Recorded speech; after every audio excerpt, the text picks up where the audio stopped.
What's up, music producer, Bass Clef here, and today I'm going to help you out with some kick and bass secrets. Well, this is going to be a two-part video, so in the first part, let's just focus on the bass.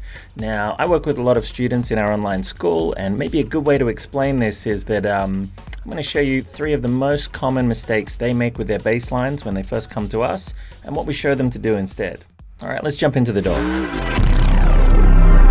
Mistake number 1 is having too much sub in your bass line. Check this out.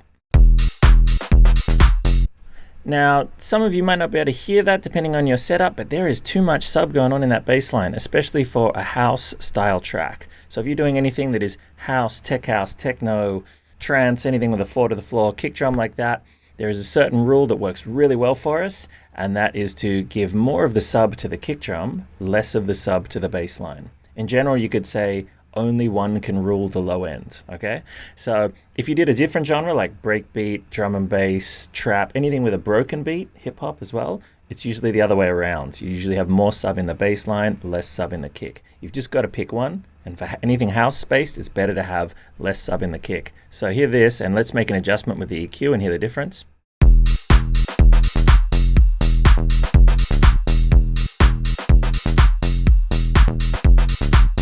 So there you go, just even taking out that little bit down there in the low end is helping the kick breathe, it's helping the low end of the kick come through, and it's helping the two of them coexist much better.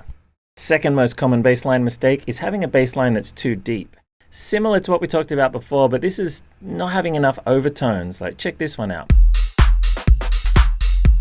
Some of you might not even be able to hear that at all because it's so deep. I'll play it in solo. It's so low down, there's hardly any overtones. You might be able to see on my analyzer here. It's just that one single note. So because it doesn't have these harmonics coming up above it, it doesn't cut through in the mix, and it doesn't glue into any melodic parts we might put in later. So the answer here, the easiest way, is to change your oscillator and have something with a bit more complexity in there, like even like a square wave like this. Now look at all those harmonics. We can just filter that down and decide exactly how many harmonics we want. Still the same amount of low end. And if we want, you could even then take an envelope and apply a little bit of that to the filter, so it gives a little bit of bite at the start to help it cut through.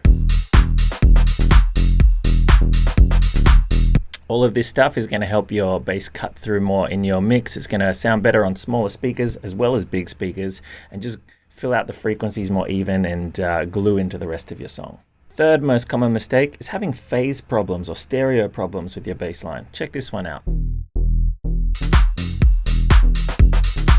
So it sounds like kind of wide, and that's kind of cool, right? Especially if you're listening in headphones, but that's useless for us in the club, really.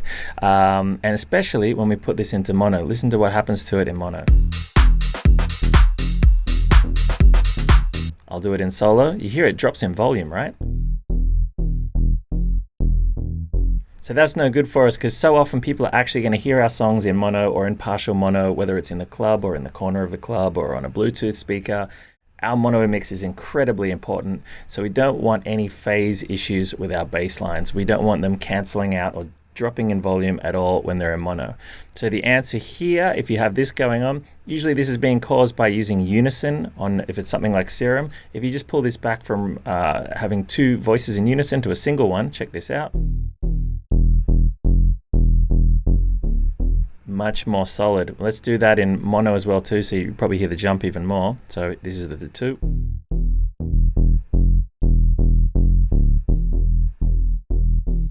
Really disappears in mono having those 2 voices. You really don't need it. A lot of the most famous bass synths ever made were single oscillator.